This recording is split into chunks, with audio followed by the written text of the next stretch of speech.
Hello, everybody. This is Christos Xenophontos, Assistant Director at the Rhode Island DOT and TPM Pooled Fund Lead, as well as the AASHTO Committee on Performance Management Vice Chair. I am pleased to welcome all of our attendees to our 7th bi-monthly Transportation Performance Management webinar series sponsored by the TPM Pooled Fund with support from the AASHTO Committee on Performance-Based Management, Leadership, and Federal Highway. It is because of this partnership that we are able to support the broad TPM community in sharing new ideas and building capacity on the topics of greatest interest to all of us. This is a continuation of the presentations and dialogue from the TPM webinar titled What's New? The Future of Transportation Performance Management, and the session on new performance measures at the Committee on Performance-Based Management quarterly meeting in mid-June, and our discussion on the North Star for our agencies. Today's topic is TPM Future Needs. We now have a few years of experience under our belt with the existing national performance measures.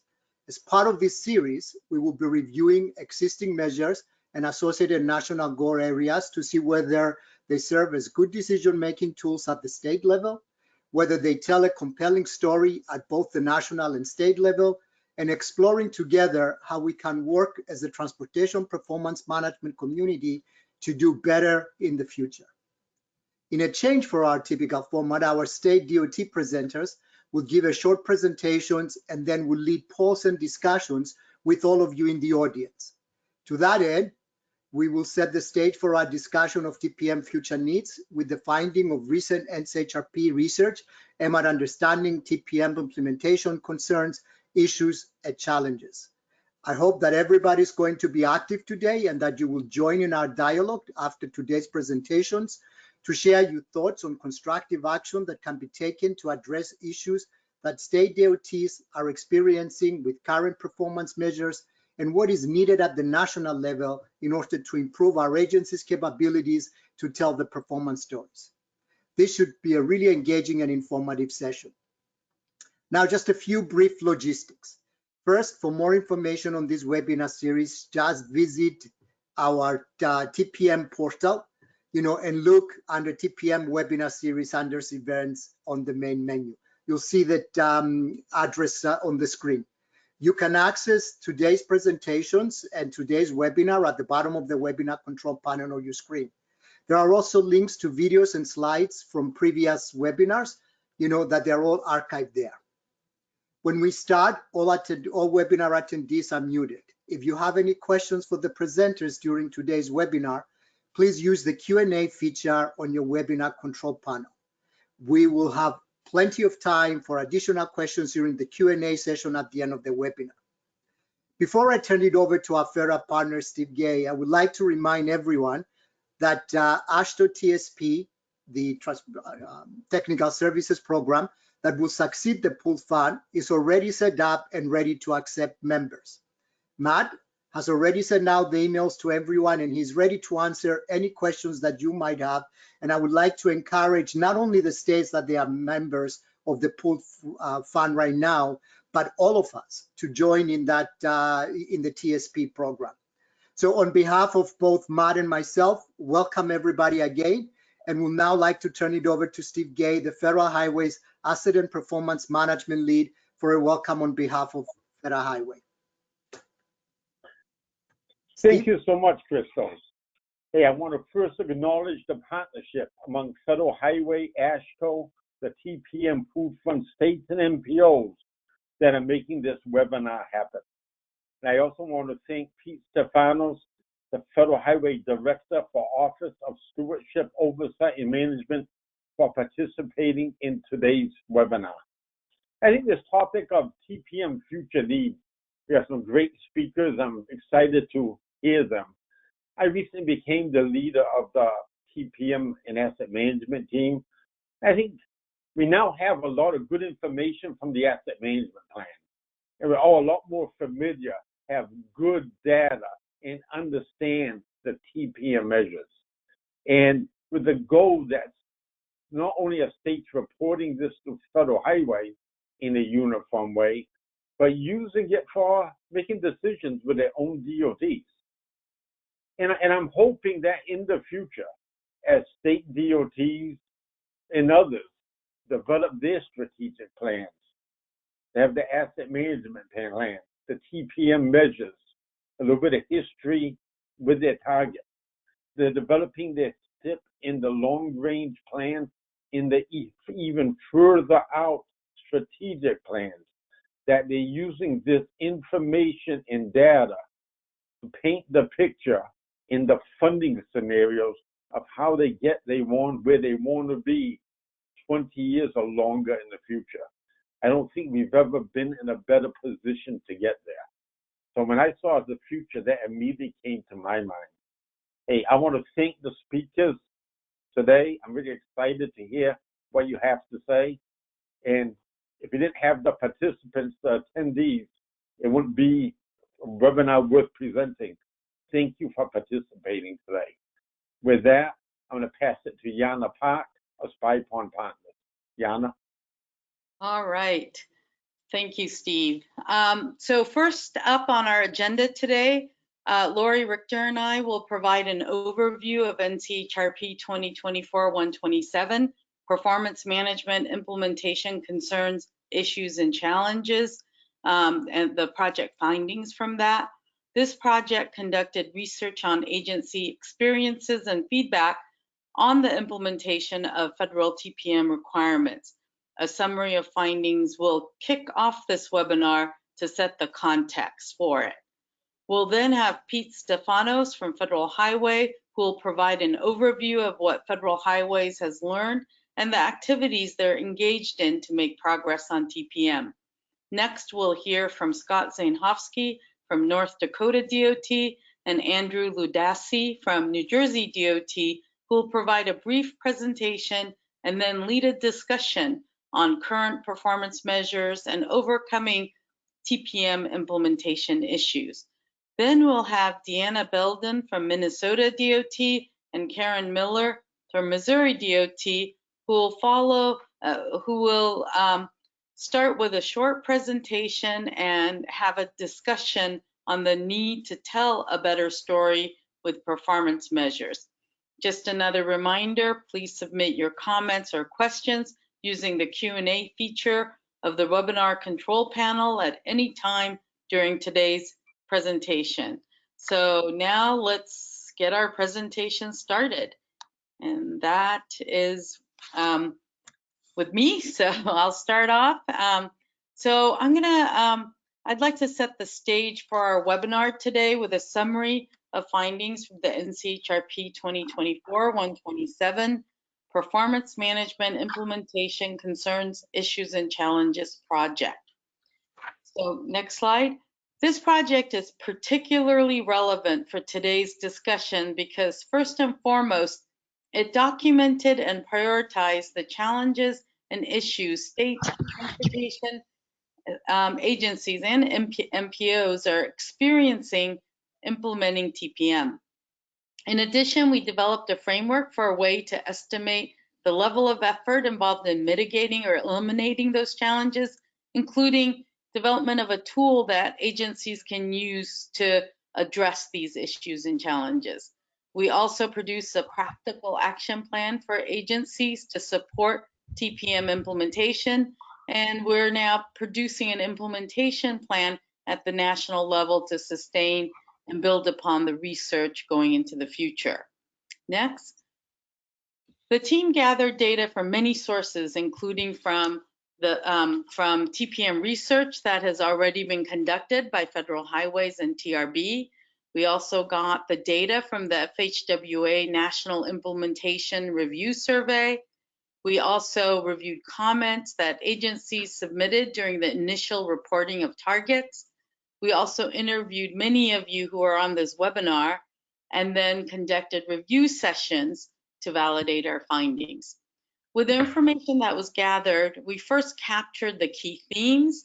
Then we documented and created an index of TPM issues and challenges to make sense of the scope and scale of the issues.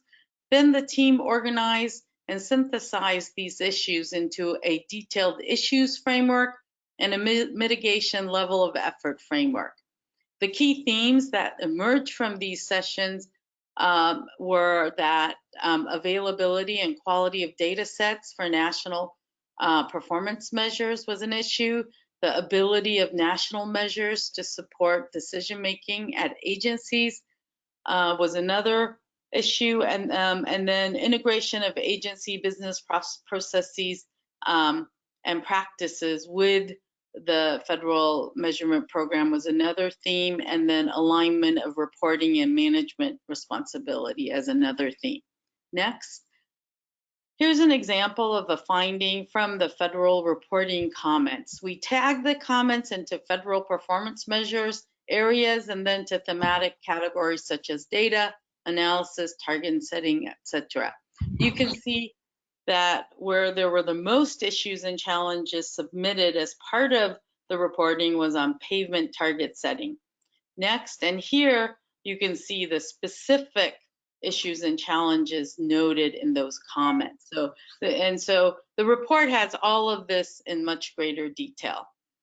And then next, here you see the analysis of the National TPM Implementation Review Survey, where 75% of agencies thought that staffing was a key constraint for addressing the federal measures, and 60% of the agencies thought data was a key constraint. For state DOTs, they thought that the system performance area was the most challenging and the bridge performance area was the least challenging. I think we'll hear a little more about this from Scott and Andrew in a minute. For the large MPOs, transit state of good repair was the most challenging and highway safety the least.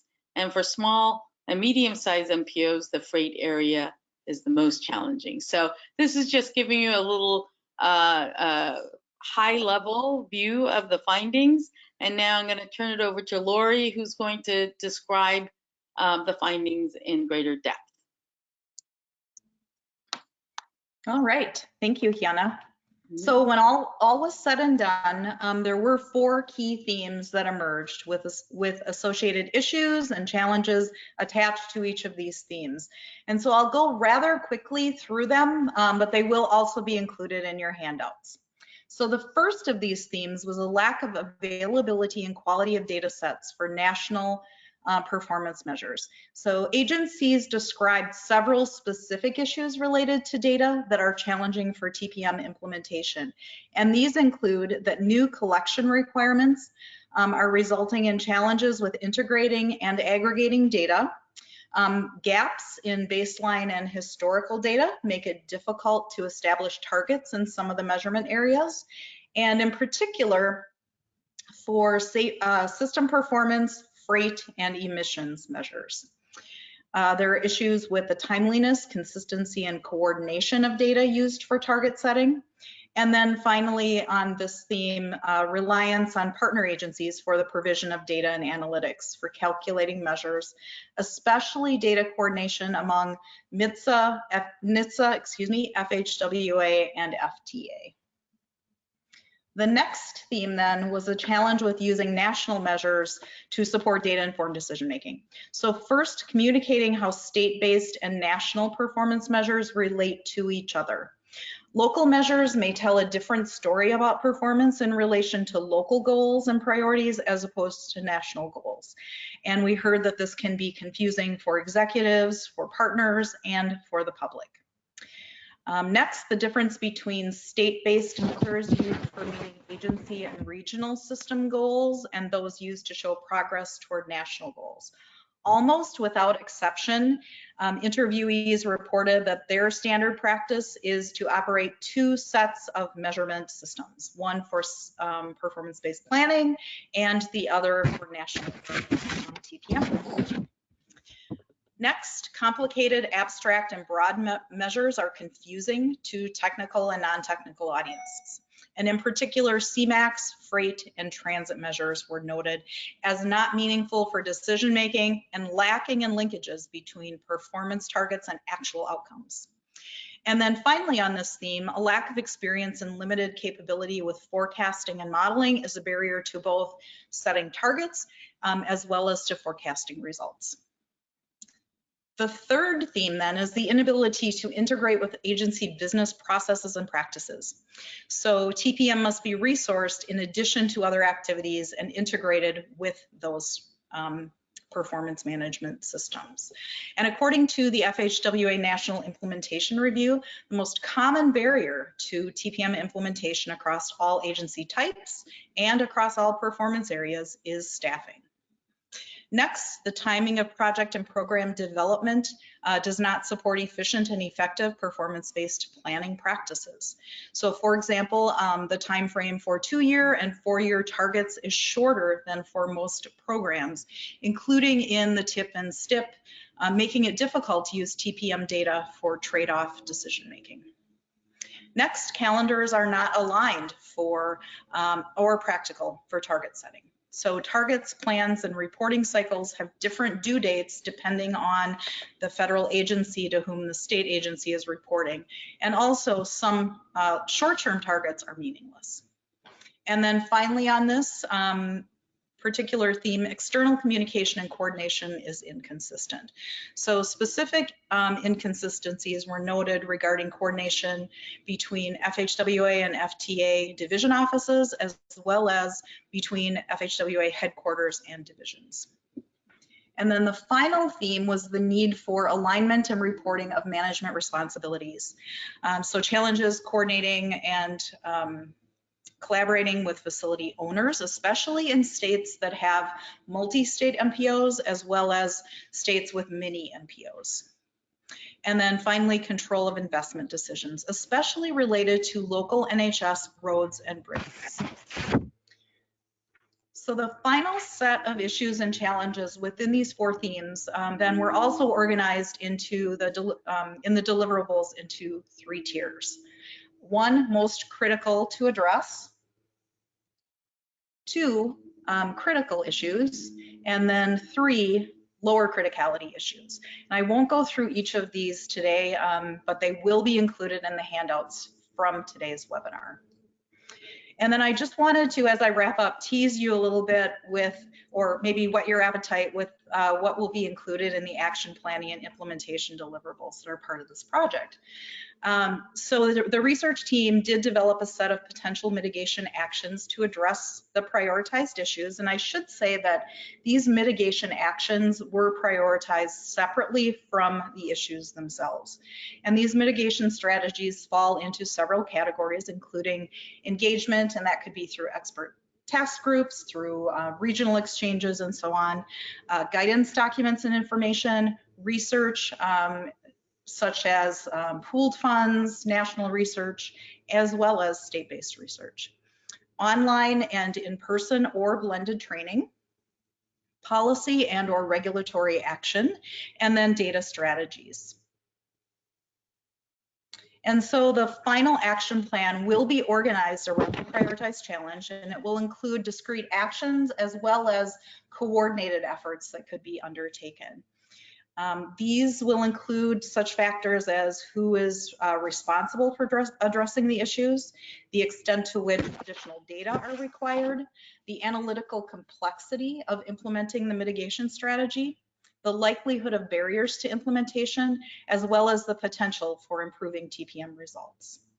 And the final products of the research will include the documentation of challenges, issues, and concerns using the issues framework, the action plan with specific mitigation strategies based on the level of effort framework, the web-based action planning tool that will include a level of effort estimation tool, as well as an implementation guide comprising our action planning tool user guide, an implementation guide for the AASHTO CPBM to shepherd the use of the research results going forward, as well as a maintenance plan for revisiting the issues and mitigation strategies over time. And with that, I will turn it back to Hyun-A. All right. Thank you, Lori. All right, so for our next speaker, we'll hear from Pete Stephanos, Director, Office of Stewardship, Oversight and Management, and Acting Chief Strategy Officer at FHWA.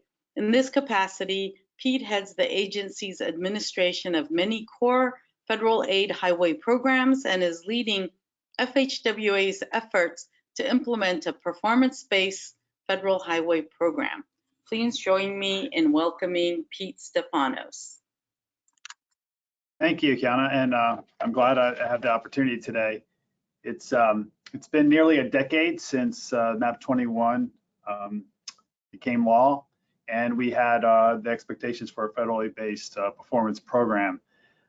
It's amazing it's been that long, but you know, thinking back about what lessons we've learned, you know, we're really just starting this journey.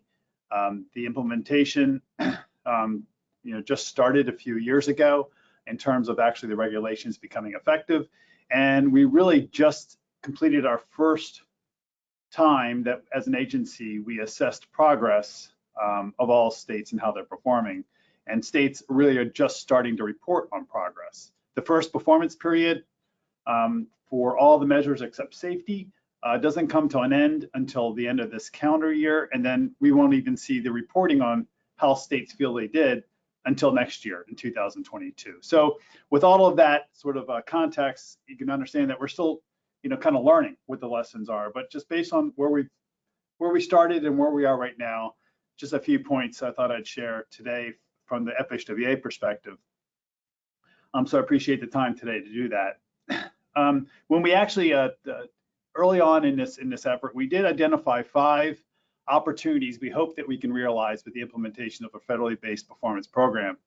And those included optimizing investments of public funds so that we get the most we can out of those investments, improving consistency across the country when it comes to reporting on performance so that we can report a national story, increasing coordination across the decision makers, whether that's the local, state, or even federal, understanding what moves the needle, what kind of investments really make a difference in moving the needle on performance outcomes, and then communicating more effectively to Congress and to the public what we're getting in terms of the federal investment in terms of performance outcomes.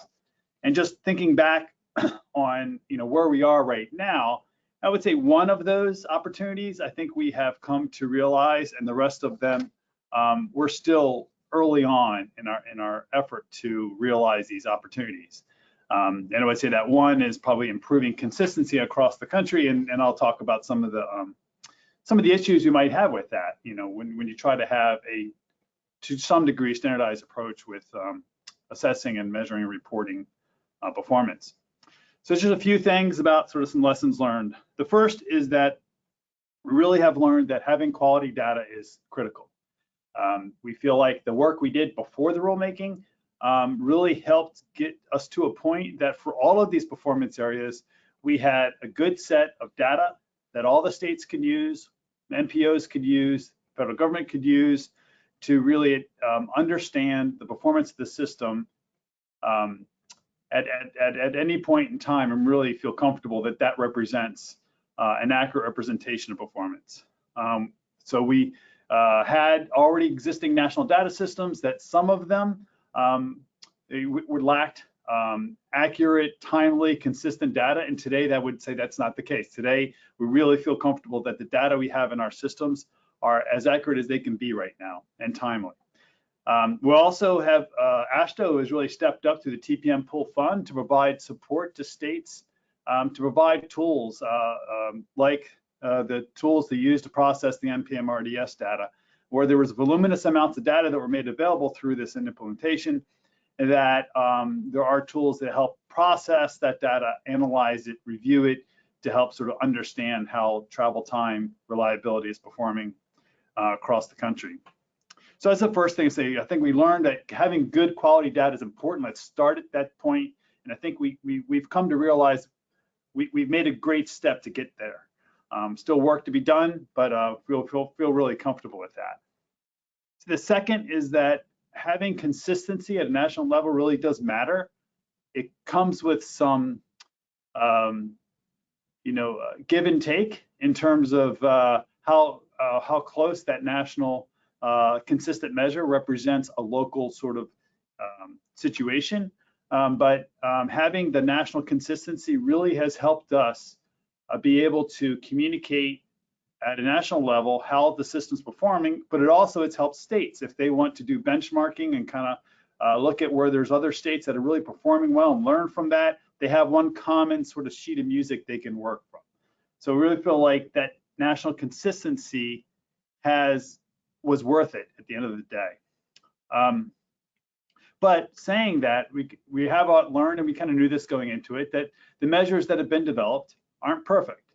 We actually had, in the rulemaking, if you recall, we did do an evaluation of all of the considered measures in the proposal, and we actually had a set of criteria. I think we had 8 criteria we looked at to assess if this measure is really the right measure that would work, considering all the criteria.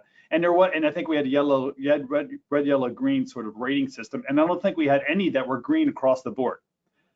So knowing that, the measures, there's opportunity for improving the measures, all of the measures.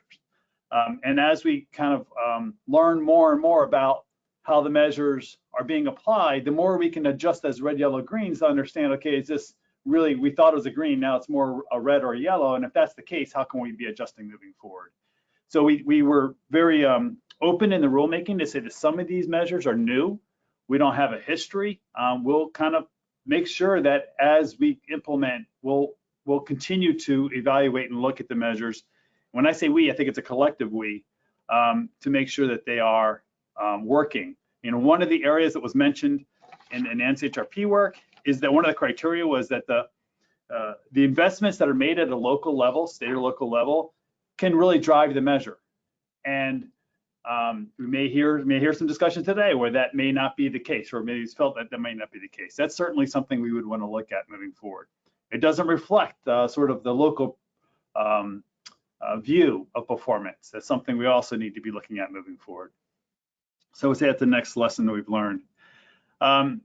The progress, we've done progress assessments. We've done determinations for safety for a couple of years now, and for all the other areas, for those that have been implemented, we just did it for the first time for the mid-performance period. And that progress that states are making is relative to their sort of own bar that they've set for expectations, with the exception of the minimum condition requirements that are absolute standards that need to be met by all states. Those are pretty much being met. I mean, there's a few states that are subject to the consequences of not hitting those minimum conditions, but in general, most states are meeting those. It's the bars that each state sets for themselves that really is a relative sort of test in terms of where they see themselves moving, and it's all for reasons that each state has in terms of how they want to move their needle. What we've learned is some states have done a really good job at explaining in the reporting to us that then gets communicated on our website how they came up with that bar, what sort of drove their decision making in that bar. And other states really haven't done much there. They've provided very little information on explaining the bar and why it is where it is. We've seen some states set some very aggressive targets, and some states set targets that seem to be much more attainable, and some of it having really good explanation and others not. So I think that is an area that we need to be, working collectively to grow. What we've learned is that as we knew going into this, that progress is going to be, in terms of making progress, is relative to each state, and how that gets communicated is important. The actual performance we've seen on the system, one question we would get, you might expect we get is, oh, we have this performance-based approach now. Is it making a difference? Are we seeing performance outcomes that are better than it would otherwise have been? And we're seeing, varied conditions. And it's interesting, the areas that were more mature, like a bridge condition, rating bridge conditions, and safety, those are the areas where we've seen more of a decline in performance, versus the areas that were newer, like the pavement condition measure being new, and the reliability measure in the form that we had proposed it, or we have it, is new, freight measure, traffic congestion. Those are areas that have either sort of maintained rate kind of went down a little bit. Otherwise, they improved. And so you might be thinking about sort of like, trying to look back and understand why.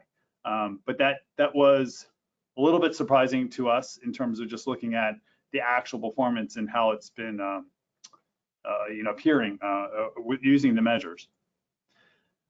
Mentioned coordination. It was mentioned in the NCHRP report as well. Coordination with states and locals, particularly for those measures that are unified targets within an urbanized area that many entities contribute to that urbanized area. That coordination is critical. We knew this going into it. There were requirements that we had for making sure that the planning process, there's an expectation that coordination exists and it's even documented.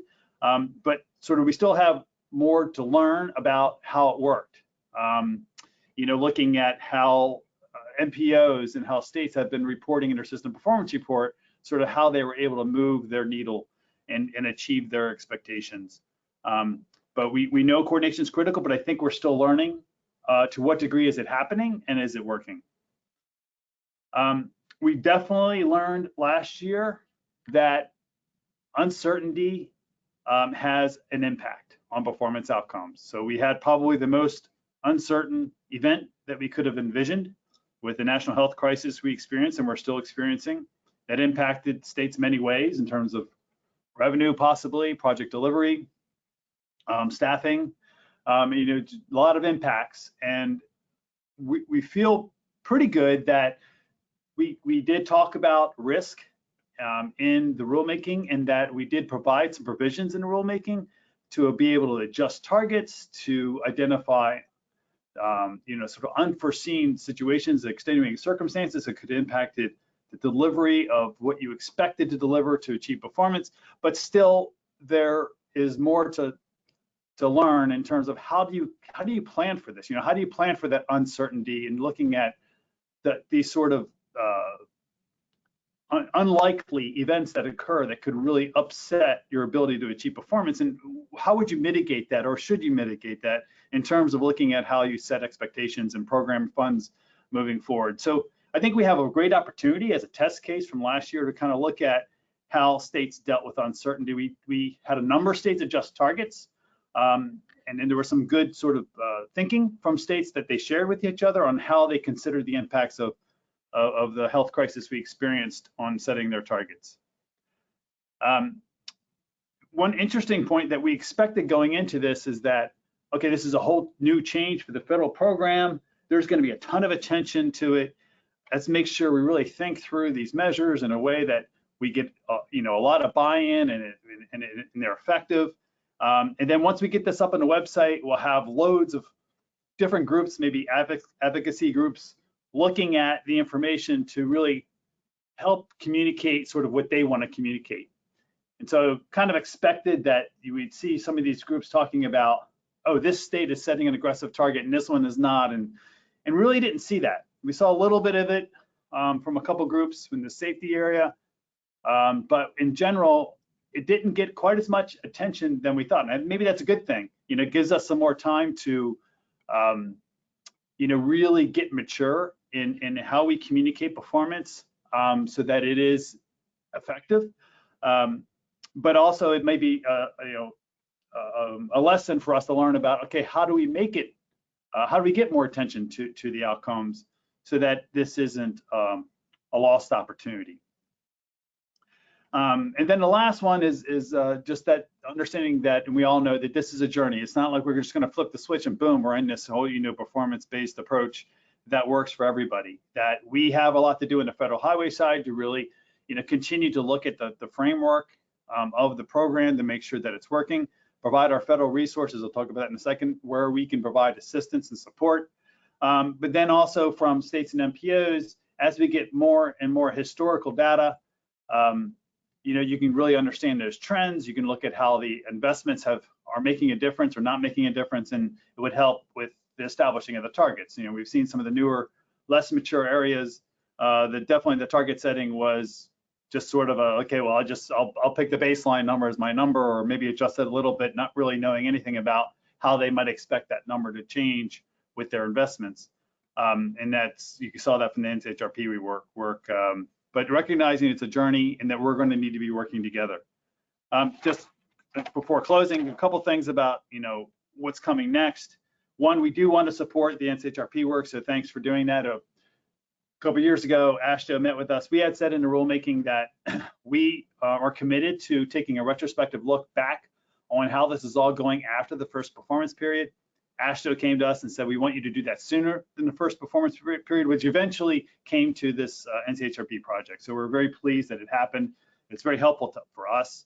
And we want to be partners in looking at how we can be addressing, together some of those more critical issues.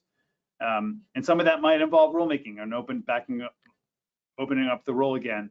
We would be cautious not to kind of reinvent the wheel everything, or not just change everything, give this some time to see what is working and not working. But certainly those things that are obviously not working, we're certainly supportive of looking at that. We want to help. We continue with the data quality effort to do what we can to provide technologies, guidance on how states can be collecting, processing data in a way that there's the assurance that you have good quality, timely data. We really have just started analyzing data. Each of our program areas within Federal Highway are all looking at sort of what they've received in terms of the results of the performance so far, and really starting to analyze that and at a national level so that we can be helping tell the story on the performance side of what allowed the numbers to be moved, what made the numbers move. We're going to have the final reporting for the first performance period will be next year, so there'll be a new biennial performance reporting tool there. We were going to have a report come out from the reporting that was done last year, and that report will give a lot of statistics about sort of how the states had reported on performance. And part of that was looking at the narrative that each state had provided, and we kind of learned from that effort, and so maybe in this next reporting process, there'll be the ability to for states to provide information in a way that makes it easier for us to pull out sort of that good information on the narrative that helps tell the story at a national level.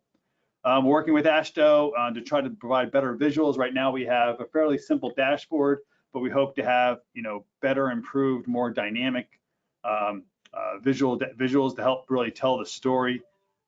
As we do with Federal Highway, it's been tough with the impacts of COVID, but as we get back to normal operations, having more opportunities to having events where we could be sharing best practices, putting our resources available to have those venues where we can be doing just that, sharing best practices, and then for us to be providing technical assistance through our resources. And then lastly, the measures themselves, again, those that are the new measures, particularly putting some resources where we can and research possibly to look at the measures, maybe to look at the new measures that might come along. We did talk about the traffic congestion measures as really being the measures that we think are just kind of placeholders for now, that we'd like to have a better measure moving forward, a suite of measures for the area of the CMAQ, the non-emissions related measures. We do have updates to the urbanized areas that will be applicable to the traffic congestion measures coming up for the next performance period. If you recall, those were expanded to all urbanized areas that in a non-attainment or maintenance with a population of 200,000 versus 1 million. So there'll be more areas, and that'll be coming out soon. So that's what I wanted to share today, and I appreciate the time. I think the main sort of message to drive home is that this is really just the beginning of a long journey, and that Federal Highway is here to be working with states, local agencies, NPOs to complete that journey. So thank you for your time today. All right. Thank you, Pete. Next, we're going to hear from Scott Zainhofsky from the North Dakota DOT and Andrew Ludasi from the New Jersey DOT. Scott is the Planning Asset Management Division Director for North Dakota DOT. He's been responsible for their long-range and multimodal plan since 2007. Currently, Scott is leading a great team whose responsibilities include long-range and modal planning, cross-asset investment analysis, pavement management, infrastructure data management, rail safety programs, mapping, system performance reporting and management, traffic data, and federal grant acquisition. Andrew Ludasi is the principal engineer with the Office of Freight Planning at New Jersey DOT. He is the lead on the 2022 Freight Plan update and leads all freight-related efforts at the department, including coordination of truck parking issues with the state's MPOs and other agencies and private sector partners. He is the NJ State Panelist on NCHRP Domestic Scan 20-02, Successful Approaches for Facilitating Truck Parking. Additionally, he is the user of truck probe data provided by FHWA and NRIX for the establishment of performance measures, targets, and trip path analysis. Take it away, Scott and Andrew. Thank you very much, Hyun-A. There we go. Could you confirm for me, please, that you're seeing the presentation mode and not the presenter mode of this? Yes, we're seeing the presentation mode. Okay, perfect. Thank you very much. Good afternoon, everyone, or good morning, depending on where you are in the country. I appreciate the opportunity to talk with all of you today. And, you know, as a number of the previous presenters have said, this really isn't a lecture. We need this to be a discussion, so please participate. And we also want this to be productive. You know, as Pete mentioned, we really need all of our partners, whether it's a city, state, county, federal government, whatever. All of us need to be working together on this, or it's really not going to be a success. So let's not make this a gripe session, please. Let's you know, try to make it productive for the future. And, you know, I think one of the other things that we need to recognize is that there really is a need to tell a national story. And that's a big part of the message that I heard Pete deliver. And a lot of what he talked about really is delivering that national story. And Deanna and Karen will cover more of the storytelling in a little bit. But for now, let's, you know, kick it off with how do we use the current federal performance measures. And, you know, as Steve Gay kind of alluded to, and or at least one of the things that I heard him say, is that there really does seem to be a federal desire to use those federal performance measures for the states to make data-driven investment decisions moving forward. And that obviously has a number of concerns for us states, with the concerns that Hyun-A and Lori laid out, among many others. And, you know, from my perspective, not the least of the concerns is that states are already making data-driven decisions using the performance measures that are derived from our local customer input. So on that note, you know, what do we states do? Well, we all develop long-range and modal plans. Many of those are even federally required, right?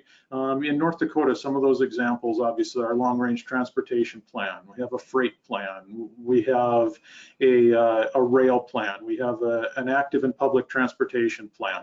Some states have connected vehicle plans, and the list can go on and on and on, right? Well, with each one of those strategic plans, there are strategic goals that are set that are important to our local customers. And what those stakeholders and customers are telling us is really what's driving those plans. And for most of us states, we have also developed performance measures that go with those strategic plans. And then in addition to that, we states also manage an integrated transportation system along with our local partners that is much larger than the NHS. And, you know, let's face it, the PM2 and PM3 rules at the federal level really only cover the NHS. And in fact, in a rural state like North Dakota, the NPM RDS data set that goes along with those PM3 rules really doesn't even cover very much of the NHS. And, you know, so that obviously has some concerns because we need an integrated process to manage our entire system, everything that we're responsible for, and really need to be looking out for our customers' expectations and concerns as we're managing the system.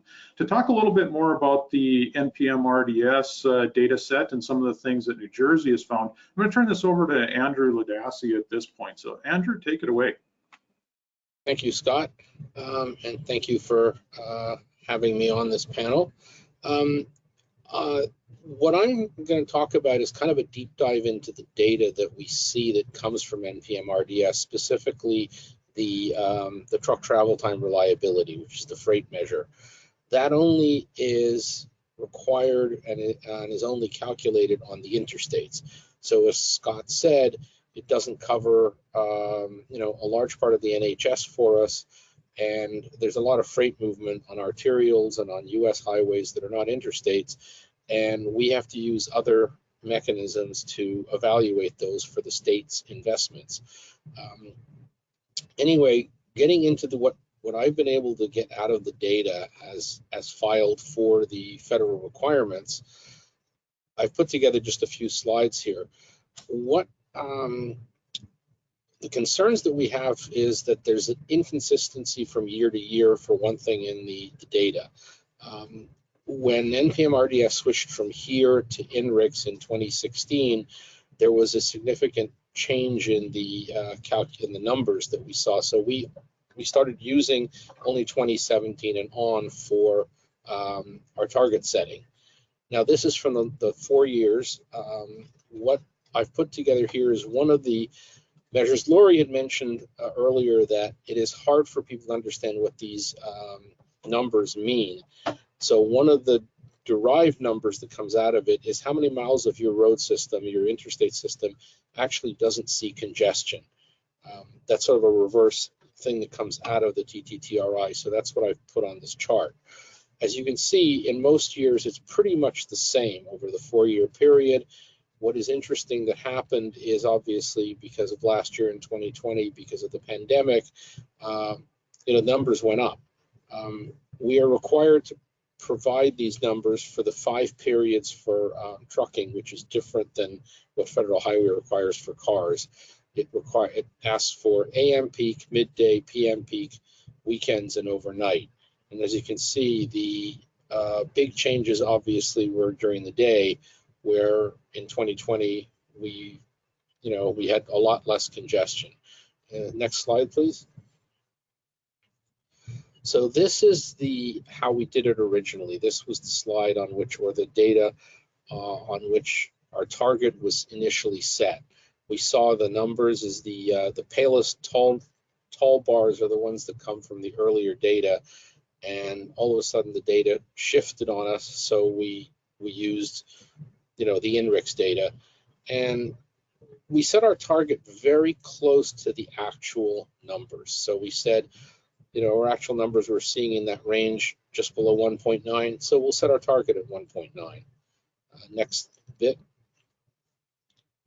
This is what it's actually turned out to be now over 4 years. Again, what's happened is that target number, or the TTTR number per month, way down in 2020, and even up to now, even up to June of this year, we're still not seeing the sort of congestion that we have generally experienced in the past. I say that's a good thing. The issue will be, how will we use that going forward? So we're not really sure what to make of it. Next slide. Anyway, this is the deep dive into the data that shows what these numbers do on a monthly basis. And if you take a look, although it's hard to read, what I did is I analyzed how many segments, according to this, the data, the NPM RDS data, how many segments are actually in each period that end up being in the statewide average. What the requirement is you calculate this, or the system. This is, we use PDA Suite run by the CAT Lab, University of Maryland. They do the analysis and then provide us an output. The data is, each period you develop a TTTRI, for each segment of the road. And then you actually have to pick the worst of the TTTRIs in your system-wide average. So you could get congestion that isn't happening in the peak periods. You could have it in the midday, you could have it on weekends, you could have it on overnight. And what we're seeing in the data, which is kind of inconsistent, is the selection of the segments that end up being in this average are now more shifted towards overnight.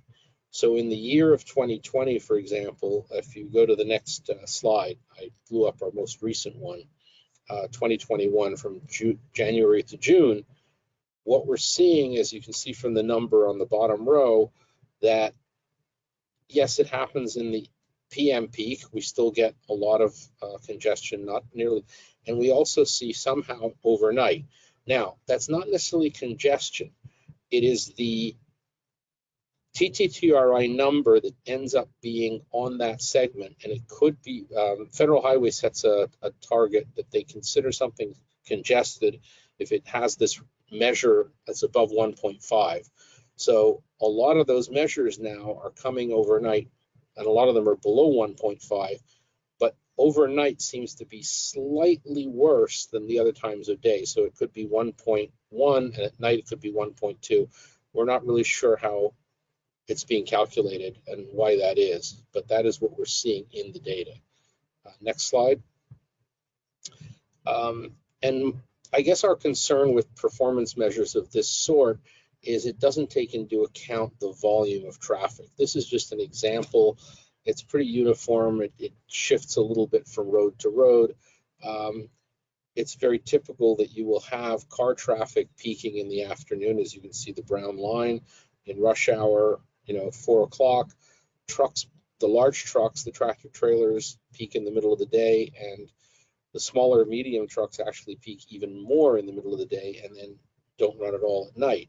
So if the volume of traffic is low at night, but this measure that measures the speed of the vehicles shifts slightly to night, we sort of want to ask why that affects the overall average for the state, because it's not impacting a large proportion of the traffic itself. On a very micro level, if you go into this tool that is provided by PDA Suite, you can actually look at a map of the state and click on a segment of road and say, okay, this is the value of the worst TTTRI. In our state, one of them, which is just barely congested but considered congested, is the road just as it approaches a way station. That's not really congestion. That's simply the trucks having to slow down to get into the way station. So those are examples at the micro level that's in the data, and that, as far as we're concerned, sort of shifts a little bit where this is useful and how it can be used. On each road, this works really well, but as a statewide average, it really doesn't tell much of a story. So thank you for that, and I'll shift it back to Scott. Thank you, Andrew. I think that's a very clear story of how the national measures, may work at a national level, but at a state level, and certainly for managing the state system, it makes it difficult. Really, for me, the overall message here is that it's about integrated performance-based planning and programming. We have the federally required various strategic plans, including the long-range transportation plan, that identify those goals. And really, the states should, and I believe to a large extent, do use those goals to guide their investments on their whole system. And the states need that integrated process that I talked about earlier for our entire system. Now, that isn't a request of FHWA to dictate that process, but rather just an acknowledgement that it really is needed. And, I guess the last message that I'll leave before we jump into the discussion is that as long as the states are using a performance-based planning and programming process, I believe that it really should be enough that the federal performance measures tell that national story, because again, there is a need to tell that national story, but telling that national story with those federal measures is really what those federal measures are for, in my mind. So with that, I think we'll jump into the Mentimeter polls. And so Lori, if you could get those started for us, I would appreciate it.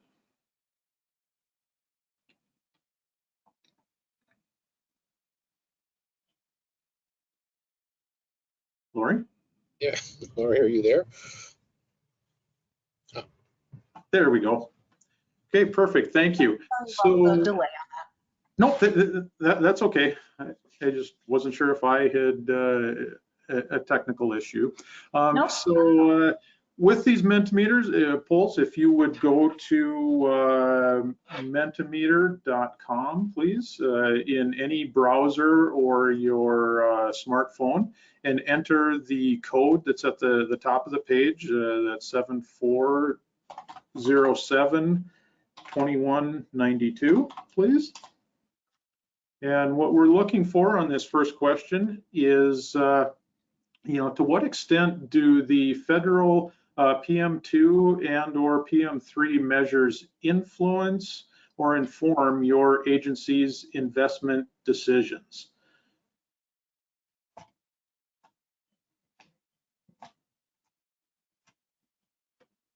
So, and as you can see, as people are entering that, we get the average there, along with sort of that background line that tells us how much people are entering each of those numbers.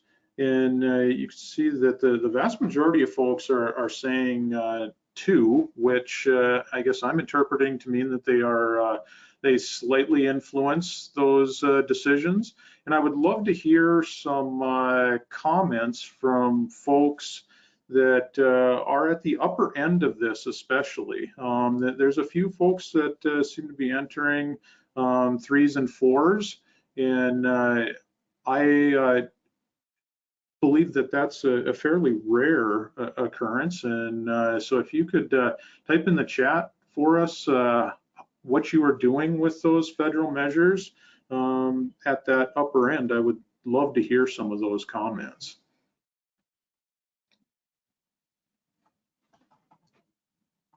We'll have folks type into the questions rather than the chat on this. Oh, okay. And where do we, it's Andrew, where do we see those? I see chat, I see handouts. Where's the Q&A box? If we get any responses, I will throw those in the chat for you guys. Thank Okay, you. perfect. I think we should move on because we're constrained on time some and we're not seeing comments. So I think it would be fine to move on. Okay, very good. So move to the second question, Lori, please. Yep.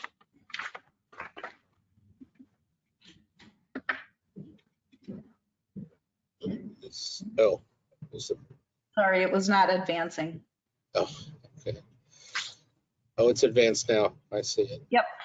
So what is your biggest concern with trying to make agency investment decisions using the federal PM2 and PM3 measures? This one you can just answer in short form. So give us your feedback, please.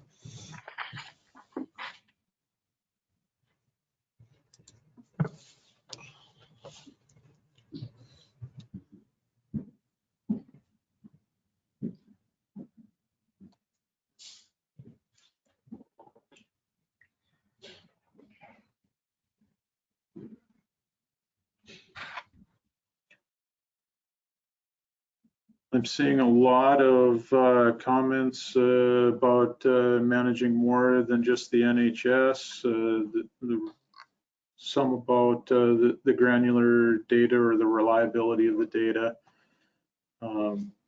Those things all align very closely with what you were saying, Andrew, earlier.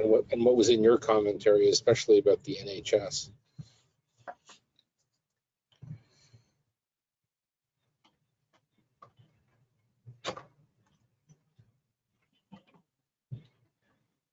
Excellent. I think in recognition of the time again, we should maybe jump into the next question, Lori. So the next question is, to what extent does your agency track performance measures related to your publicly developed strategic plan? So this, again, your long-range transportation plan, your freight plan, those kinds of things. That was interesting. We jumped all the way to 4 and now we're decreasing. So somebody has a 4.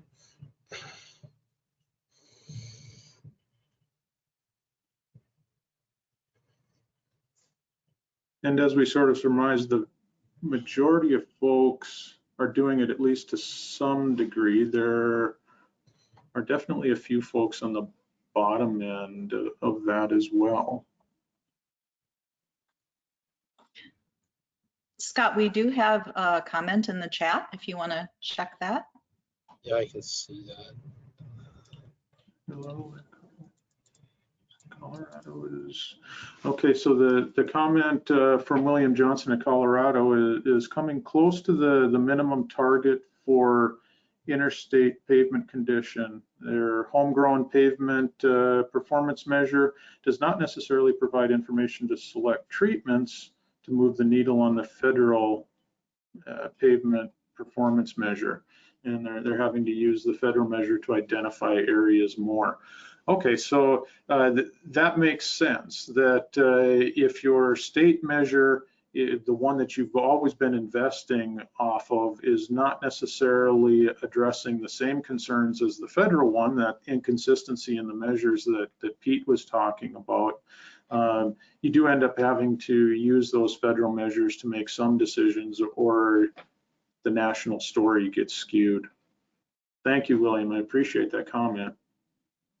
Yeah, and I'm not sure if the states, we responded, New Jersey DOT, there was a request for additional comments on performance measures that was published in the Federal Register about a few months ago, and New Jersey did supply its comments, which pretty much covers what I'm seeing here.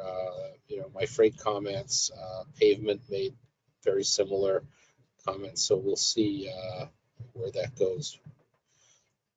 I moved you on to the next question. Yep, thank you. So Andrew, Okay, yeah, this is the influence of long-range plan goals on investment decisions. To what extent do your agency's long-term plan goals and performance measures influence or inform your agency's investment decisions? Lori, I'm guessing you need to do some refresh because there are 21 responses, but we're not seeing any of the data. Okay, let me just try that. There we go. Thank you, Hyun-A.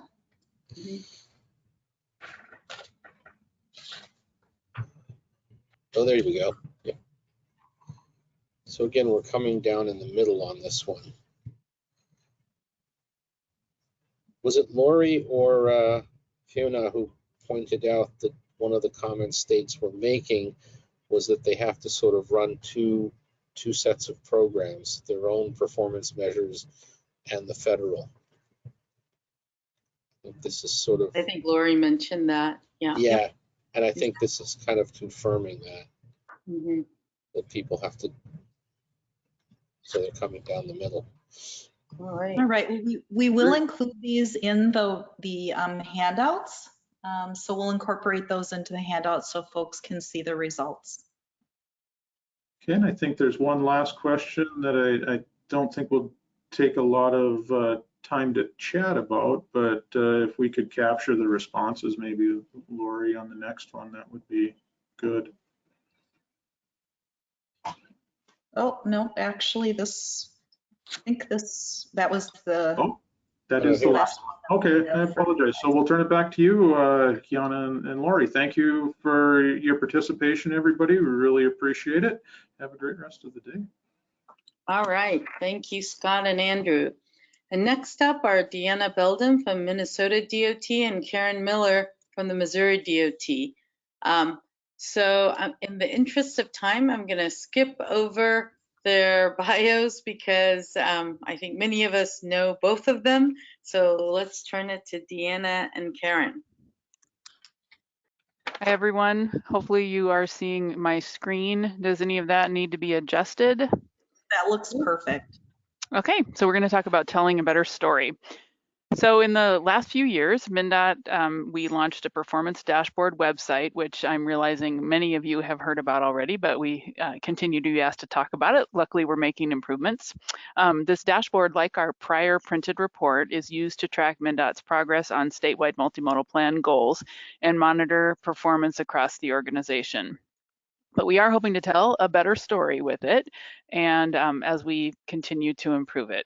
First, the thing I'll highlight is a customer or user can choose how they want to interact with our data.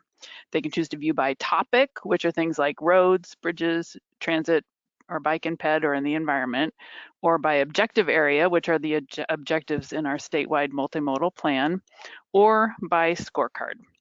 And when we launched this website, we still just had our scorecard as a PDF for printing. And now we have that still, but in addition, we have an interactive scorecard, and that's actually featured on the right hand or the left hand side of the screen. And we're able to hover over it and different text pops up. And so just, an additional format to hopefully meet the different needs of people looking at our dashboard.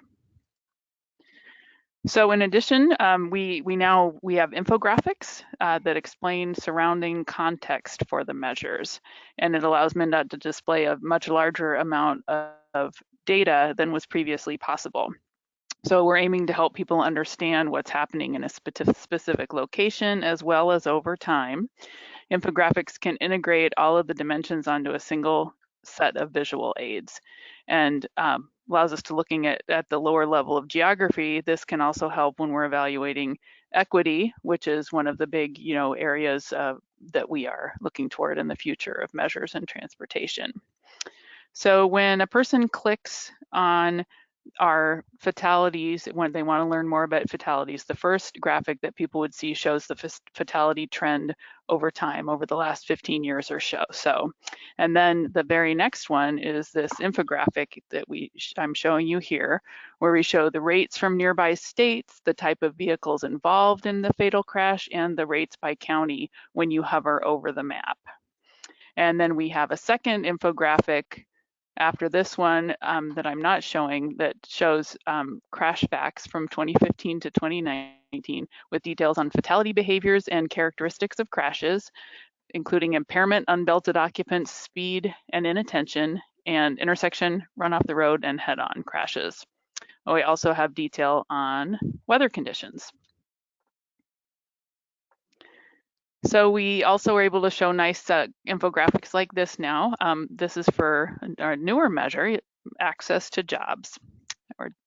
And we've been displaying job accessibility maps in our printed report and our dashboard for several years, mostly just a metro area where usually it's red, kind of red in the center because there's more jobs accessible within a certain time frame the closer you are into a metro area. But now we're showing them this, well, we think it's a more interesting story. Here it's job accessibility by bike for Minneapolis and St. Paul. On the left, the little graphic is what impacts job accessibility. We show job location, the road network, and commuter comfort on your bicycle. So we also are showing the level of traffic stress for the two cities of Minneapolis and St. Paul, and then total jobs accessible for the LTS1 and LTS2, the level of traffic stress networks, by 30 and 60-minute bike commute. So these are a couple of examples of how we're trying to tell a better story with our performance data, and I am going to turn it over to Karen now, and I will advance the slides. Thank you so much. This is the sound check. Can you hear me? Yes. Great. Well, thank you very much. I'm delighted to be here presenting today. Now we can see your email, Ms. Deanna. So if you've heard several times, there's a disconnect between the national and the state performance measures. I think that's in existence. I think it will always be in existence because there's no way that Federal Highway can possibly track and collect the data from all of our state systems and everything that's important to us. So we at MoDOT do not use the national measures to tell our story. On the screen there, you see Tracker. That is something that we've used to make decisions with, to measure progress for over 2 decades now. And that's one part of Missouri telling our story. NHS represents about 20% of our system. So we have 34,000 miles of roads, 10,400 bridges, and that's what we have to talk about. That's what we have to measure. That's what we have to make decisions on. And I know Steve Gay cringes when I say we don't make any decisions, we don't use the national performance data. And it's really not a true statement. When I say that, I kind of say that tongue in cheek. We don't only use the national data set, because obviously that 20% of the NHS is in all of the transportation data that we are looking at and using to measure, to make decisions on our state system. So when I say we don't, I really mean we don't only use. And that's a better way of saying it. So for example, on safety, there's this fatalities is actually the same at the federal as it is at the state. But again, I can't use the federal performance measure to make any decisions because safety is our #1 priority. And we track and measure safety on a daily basis. So when we meet on Tracker every single quarter and we're looking at these trends, we want the most up-to-date, the most current data to know if we need to change direction. Is there some disturbing trend that's happening that we need to change direction on? And so for us, it's not about the federal performance measures, it's about the totality of the data. Now, does that mean we don't use TPM? Absolutely not. We have been using TPM, like I said, for over 2 decades. And when you use TPM, you're automatically using asset management. So we've been using TPM and asset management for years and years and years. So for MAP 21, that wasn't new to us. We also use performance-based planning and programming processes to prioritize and then program every project in our STIP based on those performance targets at the statewide level and based on our statewide asset management plan. So to me, that's the epitome. If this is so integrated into your culture that you're talking about asset management, performance management with your planning partners, that's how your STIP projects get programmed. That's a goal to achieve. So where MAP 21 has helped us tell a better story is in our coordination with the MPOs. So we have a very strong relationship with our planning partners, our MPOs and RPCs. So we capitalized on that partnership as we started coordinating with MAP 21 and started a monthly partner collaboration webinar back in 2015, before we even had a final rule. And that was at the request of the MPO, who said, I want to know more about this. I want to know how I can give input into these processes, and I want to know how it impacts me. So not only are we telling a better story, because as you well know, once you start sharing lots of information with your MPOs, they're asking questions. Where did this data come from? Why are you setting the target this way? Why are you making these assumptions? That is going to help you tell your story better, because you're partnering with them as you coordinate to establish these targets. And they're understanding performance management, asset management at a different level, because like I'm sure many of you, the TMAs had a performance management system in place before MAP 21. But those smaller MPOs that may only have 1 or 2 staff don't have a clue what PM or asset management is really all about. Now they know more, even if they can't fully do it. So what has been valuable to me is the partnership, and I know Steve alluded to it, Pete alluded to it, that we have with Federal Highway, with AASHTO, not just my local Federal Highway Missouri Division office, but the TPM office in DC, to be able to have a dialogue to figure out how do we implement this stuff? What's the most effective thing to do as we move forward? So I want to thank thank them for being willing to have that dialogue. So if you want to go on to the next slide, Deanna. So what we want to do now is ask you to take off your agency hat. So take off your state DOT hat or whatever hat you wear with your agency, and I want you to think nationally. So with MAP 21, Federal Highway established these 7 national goals. So you see them listed there. And if you want to go ahead and start the Mentimeter poll, Lori. Sure, bear with me, it'll take just a moment for that to come up. So the question is, what is missing from those 7 national goals? For you to be able to tell your story, what is needed? And Deanna, I'm going to go ahead and let you summarize those as they come in so Lori can do her handy dandy thing offline. Yeah, we're going to see if I can do that better than I can share my screen. Okay, so it looks like we had some pre-answers in there, but seeing some greenhouse gas reduction, freight,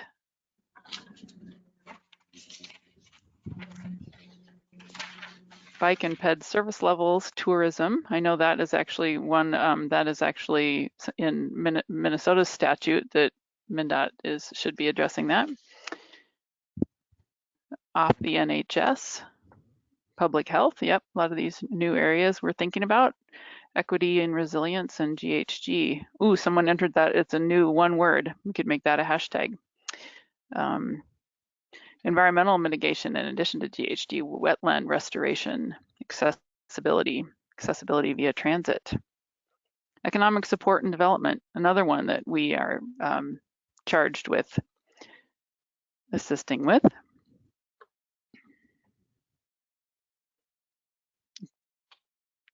A lot of accessibility via transit, seeing public health. Quality of work. I wonder what that is. That quality of construction projects or what kind of work did that one mean? Oh, on budget, on schedule. Yeah, actually national goal area number 7 talks about project and program delivery and some words that I can't remember we just had on the screen. Freight and environmental justice. Rural connectivity. Some more GHG and environmental comments. Okay, so we're going to definitely be able to capture this too, that it'll be saved on the Mentimeter. So we appreciate everyone weighing in. So I've started to add these in. Okay. Yeah, our next one then we're going to ask you to prioritize. Is that the word we're using, Karen? Oh, I'm sorry, you're asking the questions, Karen. I'm summarizing. Hey, we tag team, so we're like the same person. So once the Mentimeter gets updated, then it will be a question for you of, what is your top priority? And I want to emphasize again that this needs to be a national goal area, not a performance measure or something underneath one of the existing goals already. So think nationally, what is it that we as a country need to be concerned with to be able to tell the story nationally of what's happening. So as soon as that comes up and she adds it, then go ahead and maybe would someone like to tell us what they mean more by the quality of work, just so that we can better make sure we're understanding that when we prioritize? Just if you happen to be able to type something in where the moderators can see it.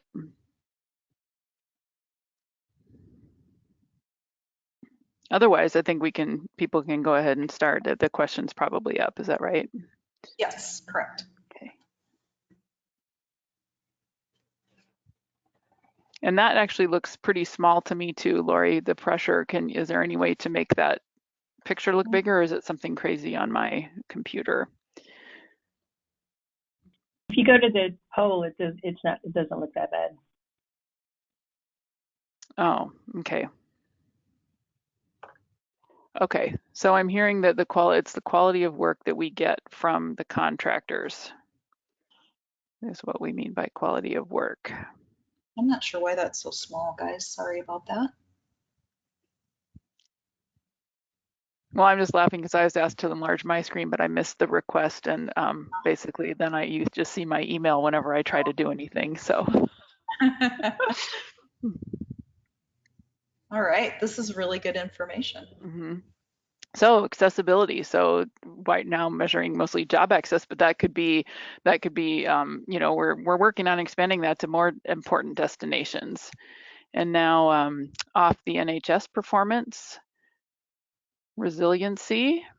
Looks like people still weighing in, so it's still updating. At least the way they're coming in now too seems to be really a top 3 and then quite a break then for equity as the 4th.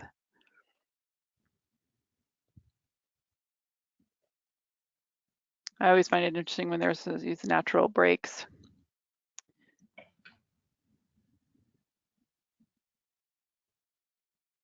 For equity, I think we still finding it very important as ranked number 4, but definitely people are voting for accessibility, resiliency, and off NHS performance as their top priorities for the missing goal areas.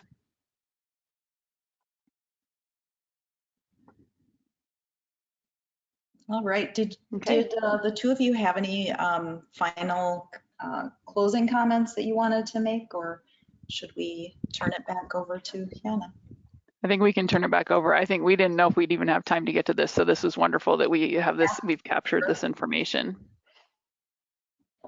Thank you. Guys, this has been a great presentation, and the Menti polls are interesting.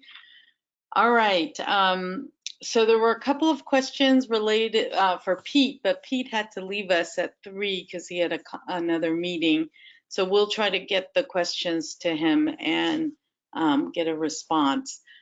So I'm going to turn it over now to Tim Henkel for closing remarks. Tim is the MnDOT Assistant Commissioner for Modal Planning and Program Management, and he's the chair of the TRB Asset Management Committee, the AASHTO Committee on Performance-Based Management, and the National Transportation Asset Management Expert Task Group, and the chair of the TRB Research and Technology Coordinating Committee, and the chair of a bunch of, or member of a bunch of NCHRP panels. So Tim.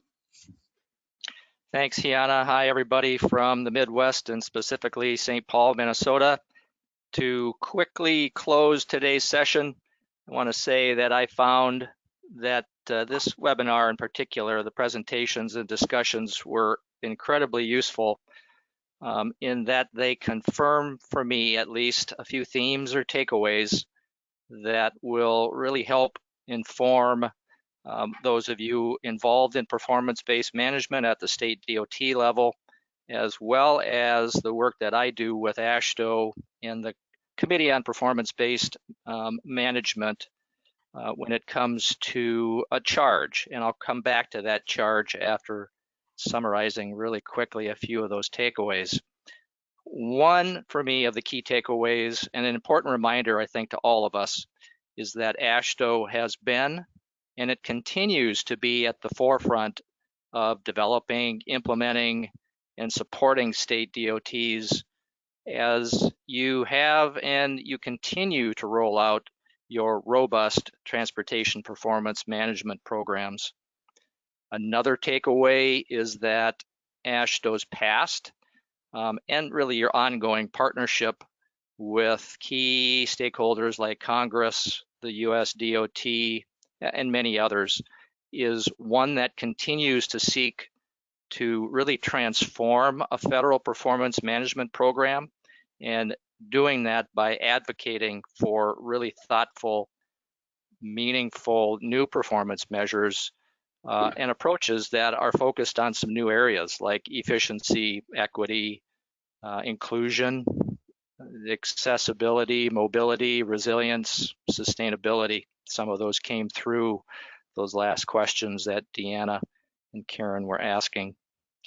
I think it important to also note that today's discussion also confirmed what at least I would suggest is a familiar narrative, because already the Federal Transportation Performance Management Framework requires us state DOTs to report on and establish targets for those traditional sets of performance measures related to the surface transportation system, including safety and asset condition and system performance.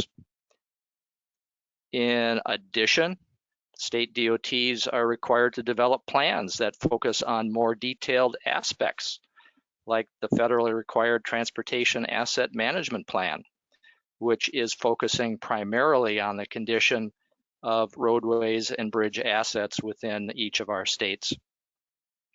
And last, but of course not least, states, along with MPOs, must integrate all of this into performance-based planning and programming processes that result in our performance-based long-range plans, our transportation improvement programs and plans that are linked to funding of projects and to our performance targets. So for me, my primary motivation for a charge to AASHTO, and in particular the Committee on Performance-Based Management, as well as my motivation for future policy recommendations as we work with Congress, US DOT, and our federal partners, and as Pete mentioned earlier in some of his remarks, the Federal Transportation Performance Management Framework is still in its infancy, having started only really the framework in 2018, and we're really moving through our first 4-year reporting cycle that was completed at the end of, and will be completed at the end of this calendar year. And frankly, we have much to learn. Secondary, albeit significant additional motivation is clear evidence that us state DOTs have, and we continue to be focused on maintaining our asset conditions and limiting, in many, many cases, expansion to very strategic locations that are necessary for things like safety and operational considerations. And that the Federal Transportation Performance Management Framework is working in the way it was intended. So while the state DOTs are doing a significant amount of work, my charge very simply acknowledges that the focus of the states will evolve, and to recognize that first and foremost, our need is to serve the people, our customers, the users of the system, and those key stakeholders. So to that end, and in conclusion, my charge to the Committee on Performance-Based Management is really a simple one. It is to work with US DOT and congressional leadership to collectively enhance the current performance management program and framework to one that focuses not just on the outputs of the system, but long-term outcomes that focus on addressing areas like equity, improving the environment, increasing system resilience, providing better mobility and accessibility for all of our transportation system users. To close out today's webinar, let me end by reminding you that there are additional webinars in the future. The next bi-monthly webinar will be held on September 15th. That will be held at 2 p.m. Eastern Time. So please register in advance on the AASHTO TPM portal, which is again at tpm-portal.com. Also, it's important that I note that these value-added webinars are a product of your input. So we'd love to have you send us additional ideas for webinars you want to see in the future. And finally, I would be remiss if I didn't thank once again all of our presenters for their excellent presenters and the discussion that you brought, to Christos, to Dr. Hardy, to Lori and Hyun-A for your constant and consistent leadership and management of this webinar series, the research that goes into these, as well as to FHWA, AASHTO, and our TPM Pooled Fund members for all that you're doing to support this webinar series. And last but not least, to what I think was almost 140 participants today, those of you on the line, I pass along from all of us our appreciation for joining us today. Please stay safe, stay healthy, and we all hope to see you next time as we continue the webinar series. That concludes today's webinar. I'll pass it back to Hyun-A or Lori for anything else we need to do. Thank you. Thanks, Tim. That's all we needed. Thank you, everyone. Bye-bye.